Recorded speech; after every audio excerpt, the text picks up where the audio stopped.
गडिंग्लज मार्गावर हसगोळी तिट्याजवळ चालत्या महिंद्रा SUV चारचाकीने अचानक पेट घेतल्याने चारचाकी आगीच्या भक्ष्यस्थानी पडली.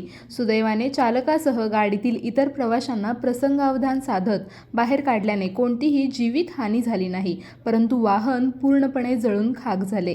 सोहळे येथून गडिंग्लजच्या दिशेने सदर चारचाकी वाहन चालली असताना गाडीच्या पुढील बाजूस अचानक धूर येऊ लागल्याने गाडी थांबवण्यात आली, परंतु काही क्षणातच गाडीने पेट घेतला. या दरम्यान आजऱ्याचे मंजूर मुजावर आणि मुफ्ती खालिद खलीफ हे गडिंग्लज येथून आजऱ्याच्या दिशेने येत होते. घटनेचे गांभीर्य ओळखून प्रसंगावधान साधत त्यांनी गाडीतील प्रवाशांना पाठीमागील बाजूने बाहेर काढले आणि आजरा पोलीस स्टेशनशी संपर्क साधलाय. पोलिसांनी तातडीने अग्निशमन दलाच्या गाडीला पाचारण करून आग विझवण्याचा प्रयत्न केला, परंतु तोपर्यंत वाहन जळून खाक झाले होते. शॉर्ट सर्किटने ही आग लागल्याचा प्राथमिक अंदाज व्यक्त करण्यात येत आहे. तारा न्यूजसाठी प्रतिनिधी हसन तकीलदार, आजरा.